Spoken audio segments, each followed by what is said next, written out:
Hi, and welcome to Göteborg Film Festival and TV Drama Vision. My name is Sia Edström, and I am head of industry and also co-editor of this seminar, together with Andrea Reuter.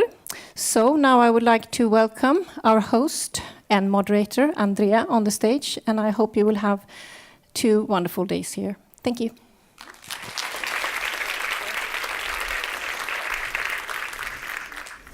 Hi everyone. It's so great to see such a full room. We're growing immensely every year. I just want to do a quick check. Who is here for the first time ever? And you can actually applaud instead of raising the hands, because then people will. Okay, who was here last year? And the year before that? Yeah. So, yeah, you keep coming back apparently. That's something that we really like. Okay, so today we're going to be here until 5 o'clock. There's a break between 2:30 and 3. And we have a tight schedule because we want to show you all the new things that are happening in the TV drama world in Scandinavia and in the rest of the world. Okay, let's start. So it's my big honor and pleasure to introduce our first keynote speaker. Let's see if this even works. Yay! So it's the chief executive and the founder of Left Bank Pictures. Of course, I'm talking about the producer, Andy Harris.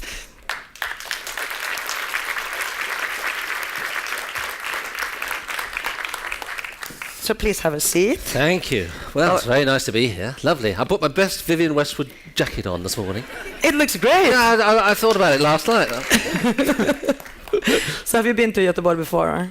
Have I never been to Gothenburg before? I have not been to Gothenburg before, very disappointingly, but always wanted to come. So finally, it's a realization of a lifelong dream. And it's nice to see a dusting of snow as the BAE plane Well, it's arrived. mostly water here, but maybe we'll get some snow tomorrow. Okay, I'm just going to give a short introduction. I guess most of the people in the audience know who you are, but you're a producer with more than... The last time I checked, you had 92 titles on IMDb that you are somehow connected to. And of course, you did The Queen, which was Academy Award nominated, and Helen Mirren won for the Best Actress in that one.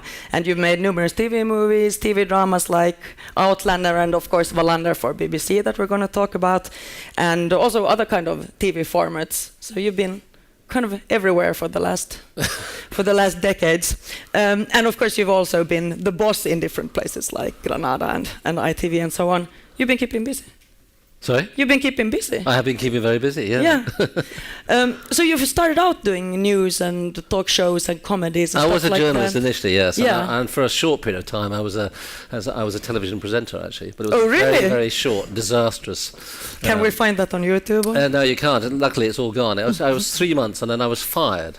Literally fired on just after the live performance had gone out, actually. What did you say? I just completely cocked it up. I really, really lost it. And it was one of those situations where I'd rehearsed the news in about 6 or 7 minutes, as it takes, and then that particular night I was a bit hassled. I don't know, I was putting my tie on, the other presenters were sitting in place, and as the camera craned in and the red light went on, I just started gabbling. I just started reading it like a mad person. And I could hear the PA going, Andy, slow down, slow down, Andy, slow down. And I read it in about 3 or 4 minutes, and then I just looked at the camera, like this. And then I had another disaster when I was trying to interview an MP down the line, and the line went down, and I didn't know what to say. And at the end of the studio, the lights went out, and there was this big voice boomed over the thing saying, would Andy Harris please come upstairs to see this guy who was the head of the whole shebang. And I thought, fuck. So I went up, and he literally exploded. He was a fiery little Scotsman who said this was the worst. He'd never seen anything so bad on television, ever. And he said I was off TV forever. I would never be on television again. I said I would be lucky to come into the television station tomorrow. And we got into a bit of a I don't know why I'm telling this story, actually. It doesn't bode very well with me, but we got into a bit of a... setting the mood here. We got into a bit of a tussle, and he pushed me, and I got very angry because I felt very humiliated, obviously. I mean, I had really made a balls of it, but he pushed me once and I sort of suddenly I just whacked him, and he went down. You never worked in TV after that. He went out cold, and I didn't know what to do. This is absolutely true. And I looked at him and I thought, oh shit. And I kind of went out and I phoned a friend of mine. I was working in Manchester at the time for Granada, and he worked in Granada, London. And I said, God, he said, how are you? I said, no, I think my career's over. And he said, what have you done? I explained. And he said, get on a train tomorrow morning. We're hiring you in Granada, London.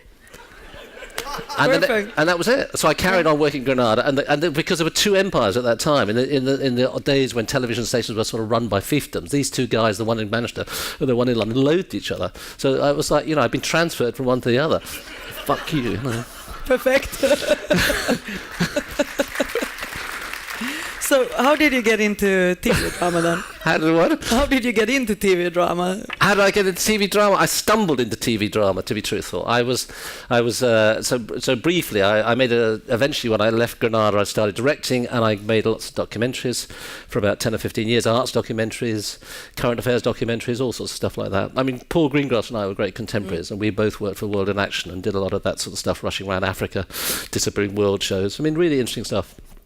And then I decided that comedy was the big passion of my life, and I got into comedy big time. And I made a movie with a guy called Lenny Henry, who was a black comedian, and that led me to a guy called Jonathan Ross, who's a big chat show host in London. Most of the people here know. Yeah, all that kind of stuff. So this was all in the late 80s, early 90s. I ended up in LA for a little while trying to direct.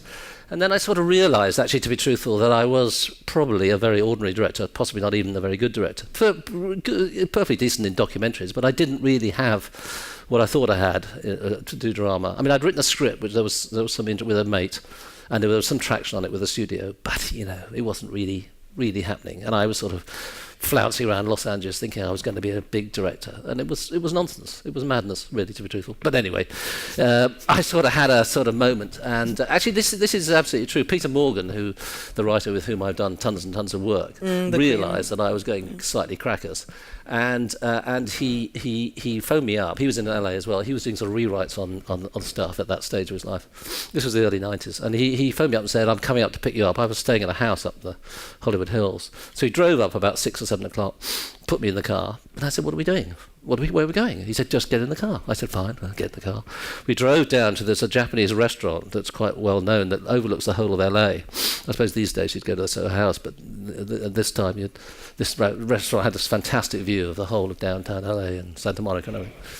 And he said, get out of the car. I said, we can eat here, we're going to have a drink or something. He said, no, just get out. Yeah, I said, I got out of the car. He said, come with me. And we walked to the edge of the thing where you looked at the view. And I said, yes. He said, wave bye-bye. I said, what do you mean wave bye-bye? He said, you're leaving. I said, what do you mean? He said, wave bye-bye to LA, get back in the car, we're going down to LAX, you're going home. And he did. I did. Which was helpful. But I mean, I've helped him out too as well. So this was in the beginning of the 90s, and then you got into doing drama. I did comedy. I did comedy drama. I did a hugely successful show called Cold Feet. I was obsessed by comedy. I love comedy. I think comedy is the most difficult thing, actually. It's far, far more complicated than drama, because making people laugh and telling a story at the same time is just harder than just telling a story. I mean, drama's hard, but I think comedy is the ultimate achievement. If you can pull off a comedy, and it really is hard. For me, it's also the most fun if you can get it right. What do you think about the state of comedy today? I think, that's a difficult question. I mean, I just made it up. It's not a golden period, is it? I don't think. But I'd have to think quite long and hard about that. There's always. I mean, what do you laugh at? What do I laugh? What do I laugh? Oh God, I don't know. I'd have to think about that. I mean, what I laugh. I mean, I love. What do I love at the moment? We can also just continue. Come back to me on that. Anyway. Come back to me on the comedy thing. But anyway, the comedy thing led to the drama, basically, because Cold Feet and The Royal Family, which was a sitcom I did, were sort of hybrid dramas, weren't they, really? They were single camera. It was all about performance and of course, fundamentally all about writing. It's always about the writers. And what I loved was, I sort of realised I loved writers. I'd never been a writer, but a lot of my friends were writers. And I realised that's really what I loved, and I thought that's what I'm quite good at. I can look at. They're all balmy, the writers, aren't they? I mean, they're crackers, most of them, and therefore, that's quite fun. I can look after them. I can nurture them and get the best out of them. Be the man behind the scenes. Yeah. And so I thought it. So I thought it was a sort of process of after the directing thing, I did have a sort of taskless moment, actually, where I sort of fell to the ground and thought, of course, I should be a producer, a proper producer, you know. And when was that? I suppose about 1991, that sort of thing. About 20, I don't know how many years, 20 years ago, I suppose that's something like that. And I thought I got very excited. I thought, yes, that's great. Because I like to have lots of projects on. I'm only really happy if I've got at least 5 or 6 things filming, developing. I've obviously got lots of stuff in development, but I love a sort of constant turnover. And a constant turnover of talent. You've got to see X, you've got to see Y. And for every Peter Morgan project I'm doing, something about the royal family, I like to do an action movie or something like that. You know, I like that I really like that variety. I mean, Peter thinks I'm mad. Why do you have to do Strike Back? What's that all about? Well, I love action movies. I mean, I just do. I always have done, you know. What's better than actually watching something with, you know, explosions and crashing and machine gun fire and... I mean, it's maybe not appeal to everybody, but it's something, there's a little bit of me that likes that, you know. But you've done both films and TV drama then for almost 25 years. What would you say are the biggest differences between how it was when you started out and what the landscape looks like now? Oh, I think this is the most incredible time of change and of challenge, and I think it's a great time. I think it's really a great time, actually. But I mean, I think there are more opportunities than ever, although... it's not saying that it's any easier to access them, but certainly I think it's fascinating the way the whole thing's blown up. I mean, you know, we were chatting on. We're going to chat a little bit more about the film TV thing. I mean, that is a big part of it, the two merging. But but it's all about the international market exploding, isn't it? And that's a big part of what Scandinavia's contributed. So, a quick summary in my view is this: so UK television dramas used to be maybe 6, maybe 8, 4, 6 or 8. That's what we used to make in the 70s, 80s, 90s, those sort of series. American networks used to do runs of 13. I mean, they still do to a degree, but it was entirely driven by their network system, really. All the 3 or 4 networks, they all did 4 13s every year. That's how it worked.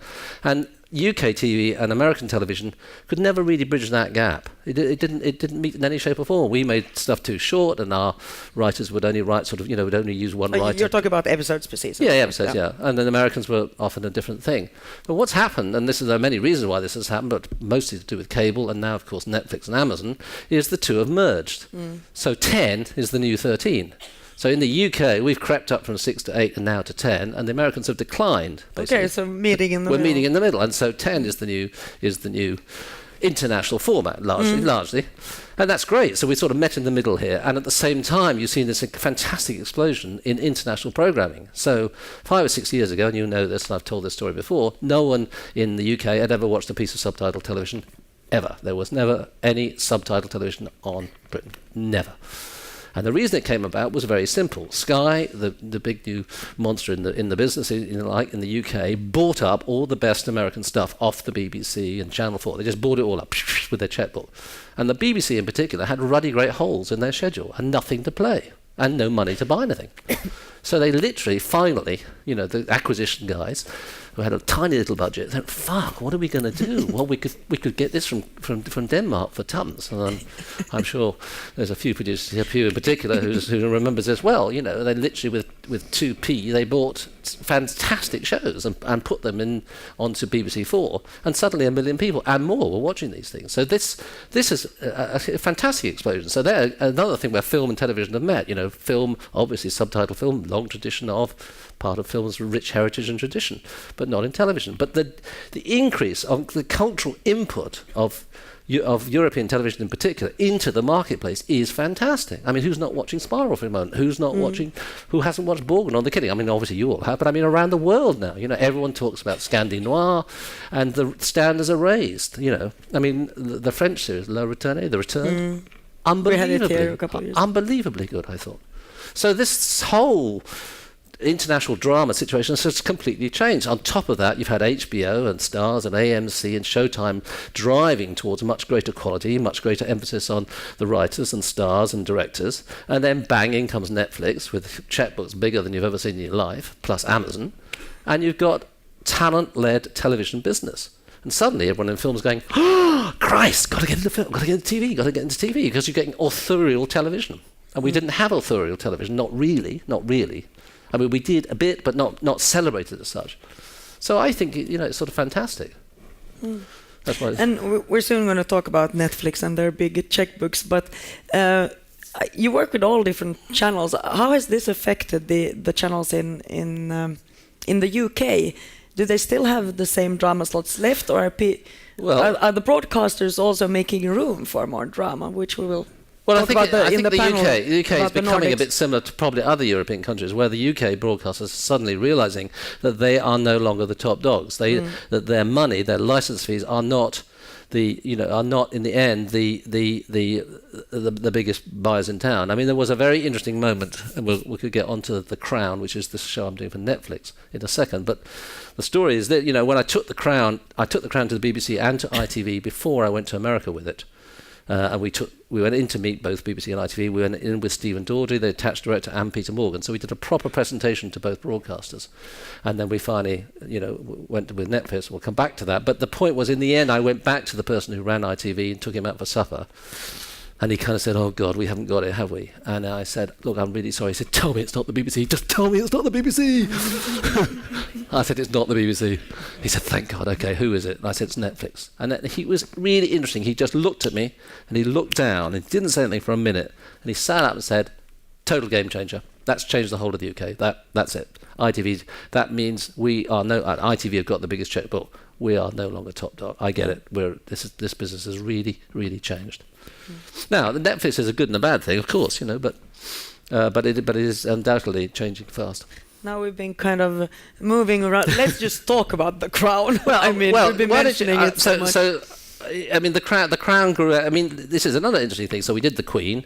I guess if we were full time in the movie business, we probably would have done, The Queen 2 or The Queen 3 or something like that. Maybe, I don't know. But Peter decided that he wanted to do a play, and he did this thing called The Audience, which I produced, or with a couple of other producers. Big hit on Big hit, yeah. Well, Helen's about to do it again in New York. We're actually it's in rehearsal now. Really? It opens in Broadway in a couple of weeks, and it was a very simple idea that Peter had, which he had when he was doing The Queen, which was every single week of the year when Parliament is sitting, the Queen, that is, meets the Prime Minister of the day for 1 hour at 6 o'clock on a Tuesday in the palace. And he goes along and he talks to her about what he's doing, what he thinks, what the government thinks, blah, blah, blah, and she listens, makes notes and discusses. There's no record of this meeting at all taken. There's no one else allowed in the room. There are no recordings of it. Nobody knows what goes on in the room apart from the Prime Ministers and the Queen. And the Prime Ministers undergo a sort of an agreement never to reveal what's in the room. So for a dramatist, this is a perfect opportunity to kind of basically... You can claim whatever is said. Right, what you want. That was the basis of the play. And then, of course, out of that, Peter's ambition started to grow, and he started to think about... I think Peter's 51, and I think he was thinking about... Maybe we should give a short background, just saying that. So we're talking about 20 episodes. Well, what basically happened, just jump and say, he what he wanted to do was kind of an Aaron Sorkin kind of. He wanted to have the Aaron Sorkin moment, the newsroom. He admires Aaron Sorkin, and Peter's West Wing. He's been Oscar nominated. He's written plays, but although he had written lots of television, he had never done a big authored thing.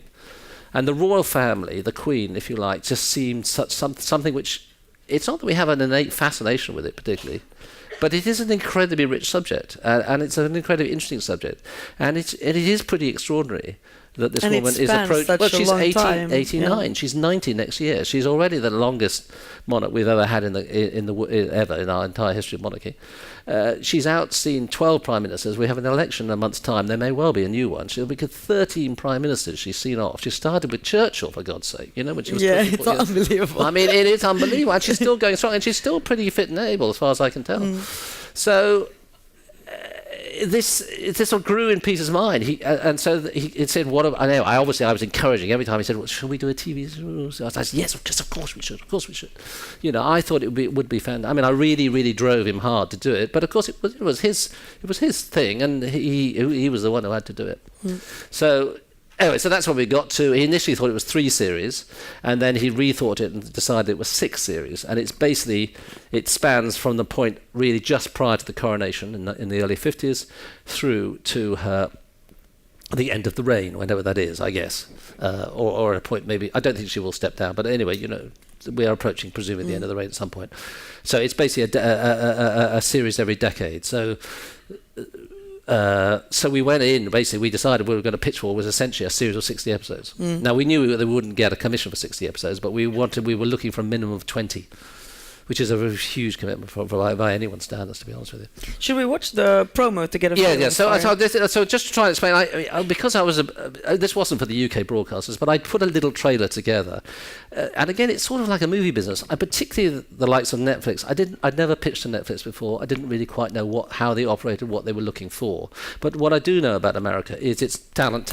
They want to see and I knew I was going to walk in a room with Peter Morgan and Stephen Daldry, both of multiple Academy Awards. That's pretty good. But I just thought I'd send something ahead of the meeting, over and above the script, just to kind of get them excited. And as they have a pretty short attention span, Americans, I thought this might help. So it was just a little sorry, little. So we're seeing the pitch. I hope there's no one from Deadline Hollywood in here. So there's just a little warm-up pitch, if you like, just to get the room excited before we came.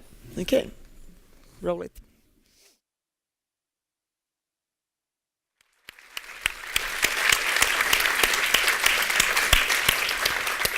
And this landed you $100 million.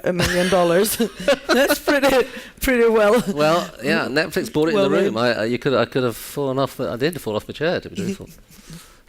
So we went to see HBO and Showtime and AMC and Netflix, and in the end, Netflix was the last pitch, and they just at the end of the meeting they said, "We'll have it." And it's the first UK.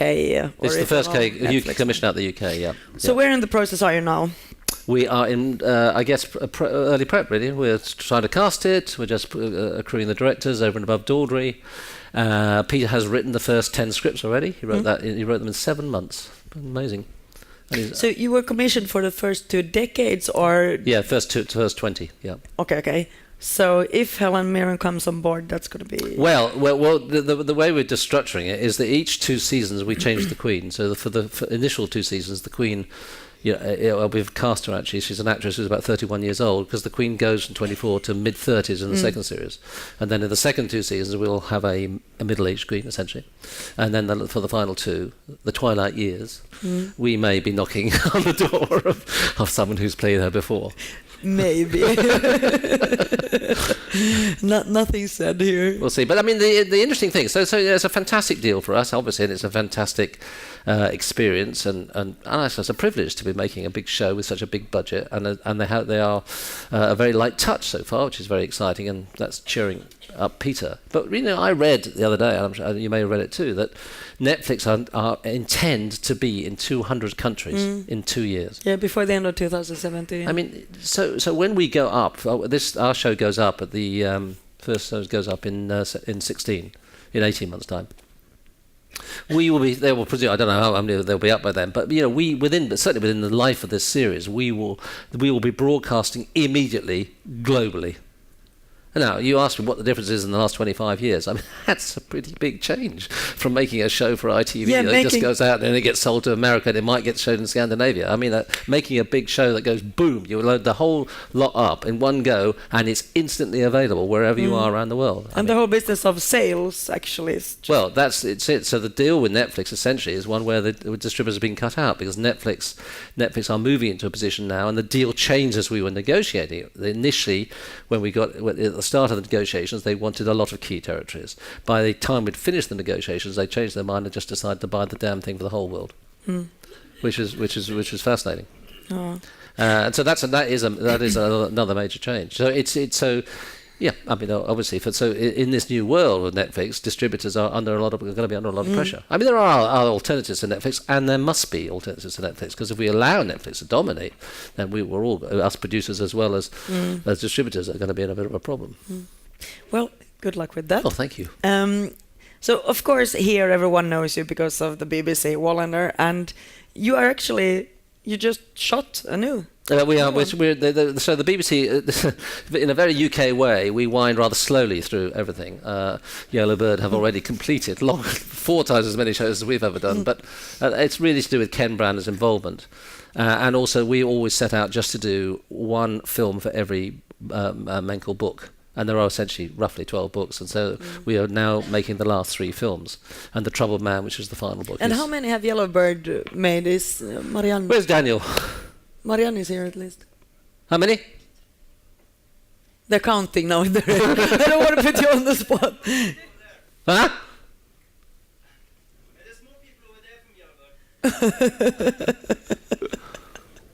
Well, let's not get stuck on that. What?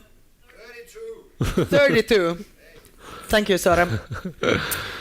Okay. so we're on the final three anyway. So we just filmed 2 just before Christmas in Sweden and Copenhagen, and then we're doing a final one, somewhat bizarrely, in Cape Town, because there was one book he wrote called The White Lioness, which he in the book he doesn't actually go to South Africa, but for purposes of us he does, of course. Yeah. So we're actually filming right now. Ken Branagh wandering around Cape Town trying to solve the mystery of a disappearing Swedish woman. You actually brought a very exclusive clip with you that you shot just before Christmas. I just thought you might see a little bit. I mean, I know you're very familiar with images, and I don't know what you think about us Brits doing a bit of a...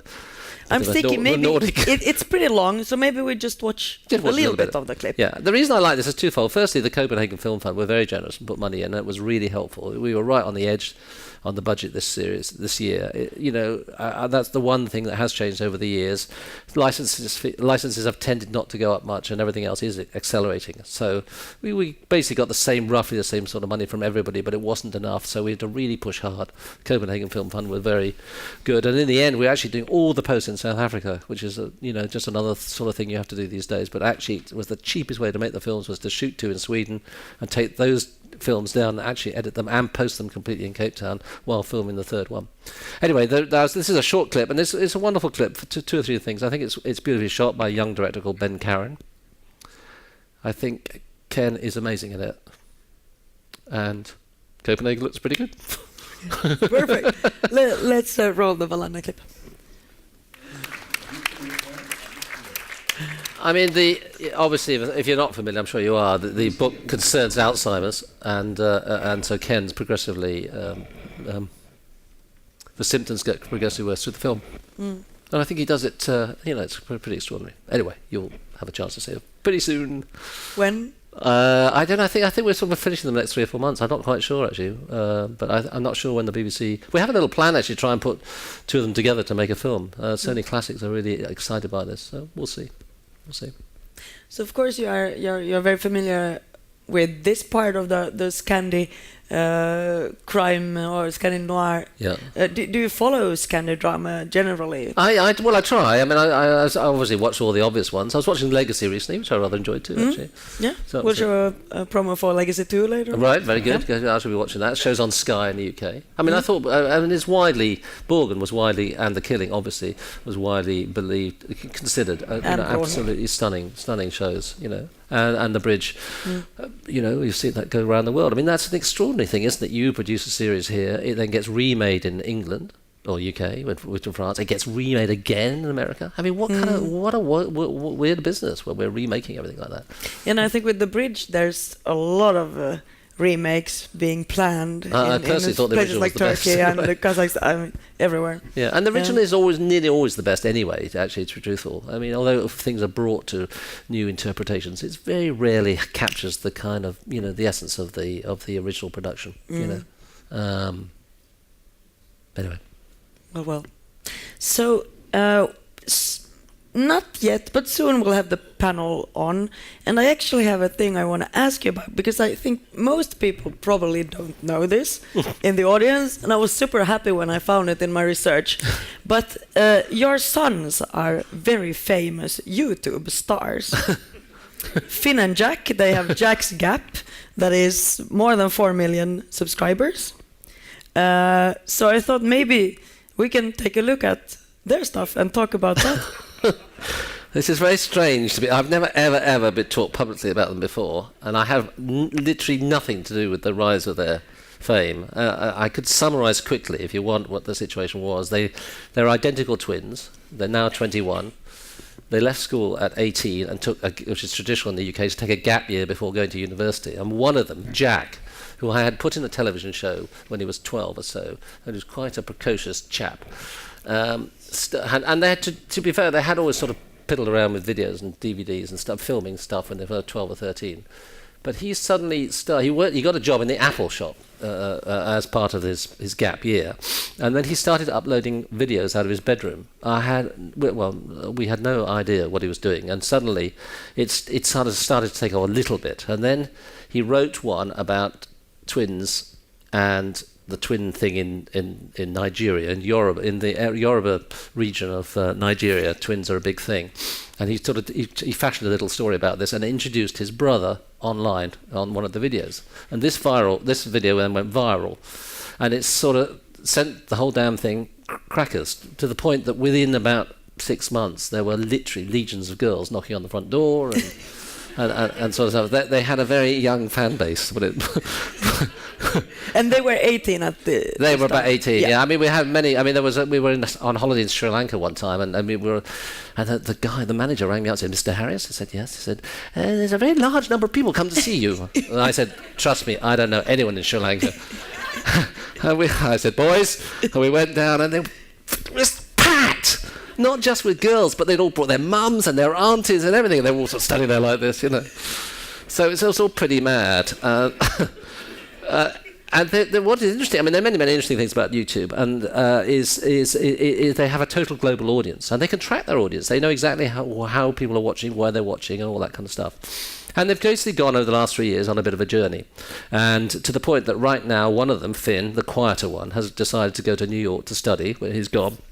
Although he's still involved in the business, but he's basically withdrawn from being on screen because he really didn't like getting recognised everywhere. I mean, you couldn't walk through an airport. And they're identical, so it doesn't help that it's on the screen.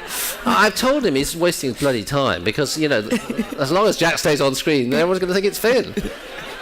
I mean, I can barely tell the difference. You wouldn't be able to. But Jack is quite a serious sort of chap, and even though the early videos had him sort of, you know, skateboarding through New York and all sorts of rather mad things like that, he has moved now much more into documentary making and doing so. And how they survive is sponsorship. That's the cut to the quick. So they're building a little business basically backed by sponsors. So Skype, for example, give them 150 grand a year. Marriott Hotels have just given them 150 grand a year, and what they do for this money is simply make usually in each case a trilogy of small films, 4 or 5 minutes, that somehow or other involves Skype, or somehow or other involves a hotel or a hotel bed that could or could not be a Marriott hotel bed. But they are fictional mini dramas. No, they're not mini dramas. They're docs at the moment. They haven't moved into drama yet. They're documentaries. No. So that's basically what they do. And they try to upload. So they upload sort of sometimes very simple stuff, sometimes more complex stuff. They've done a lot of charity stuff. They're very socially conscious pair. I don't know where they get that from, but they're very keen to try and, you know, spread goodness to the world. And they do a lot of charity films and stuff like that. I mean, they got held up at gunpoint in Nairobi 2 months ago. Literally. They were very lucky. Anyway, I've just because Andrea asked me to. This is one of Jack's. I think this when he put this one up last week. It's not a performance speech. I mean, it is, but it's not. It's very straightforward. But it does summarise what his ambitions are. And I think what I suppose just to, before we watch it, what is really interesting is that this is a whole new strata in our business that for most of us is kind of under. These guys are now self-trained. They basically, around our house, there are young editors, young this, young that. I mean, lots and lots of kids who are basically doing all this stuff, making Vimeos, making YouTubes, and they're really serious. They watch all the movies, they watch TV, and they have no interest in working on television. No. They're always being asked to go into the BBC and ITV and all that kind of stuff. They just won't even bother to go. They don't want to make broadcast TV. They want to do their own thing, and they do believe that YouTube or the digital platforms that they're operating on is the future. So I think it's kind of interesting. Yeah. So anyway, have a little look. Let's roll the clip. You'll get the gist. Jack Scott.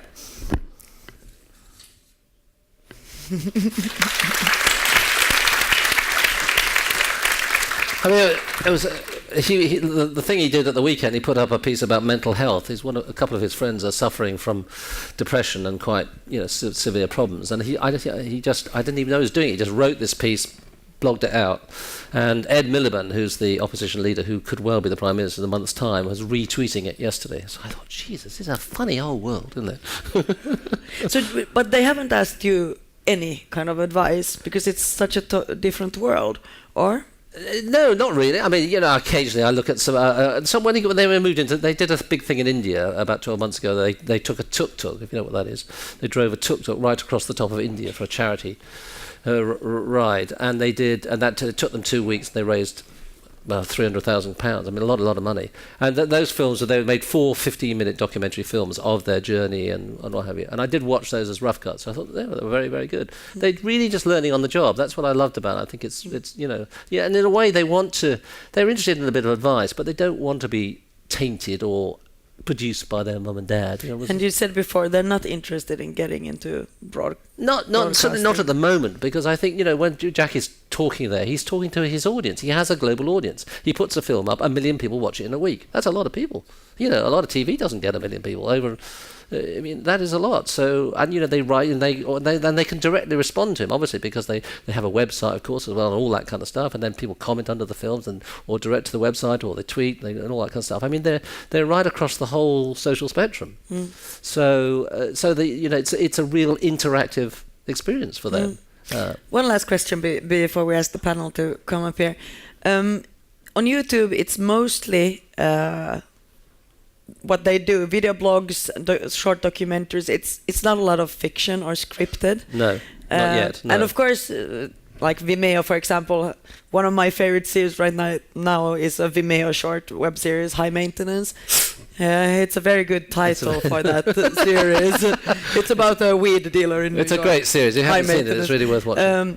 So it's coming. These short web formats, Definitely. Of course, they've been around on the catch-up services for the broadcasters as well. But could you say something short about how do you think YouTube will it evolve? Will it? Well, I think be scripted? I don't know. One of the best films recently is Whiplash, isn't it? I'm sure if you've seen Whiplash, it's fucking great. And that came out of a short. Now, I didn't come out of YouTube, I know, but I could see within a few years filmmakers using the Vimeo YouTube as a get way, the momentum. yes, to get the momentum for a movie, because Whiplash was entirely financed off the short, etc.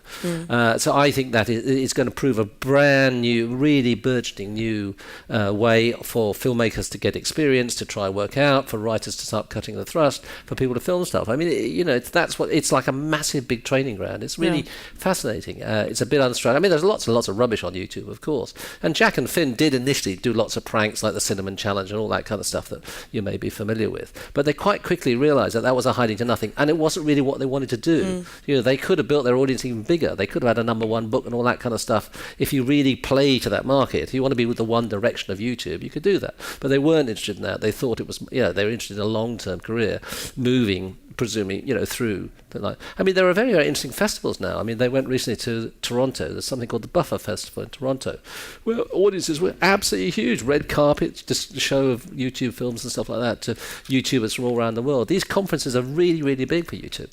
In the height of the teeny bopper thing, they couldn't go into a conference on YouTube. They'd just be torn apart. They had to go through the back door, and it was like, it's bonkers. Rock stars. Yeah. But they really hated that. It was, they filmed some of it. You've never seen people go so crazy. Well, you've sort of seen it with the lights of One Direction, but it's a bit odd when you're watching your sons being torn apart. Anyway, good luck. They're the future. So, thank you, Andy, it's for this chat.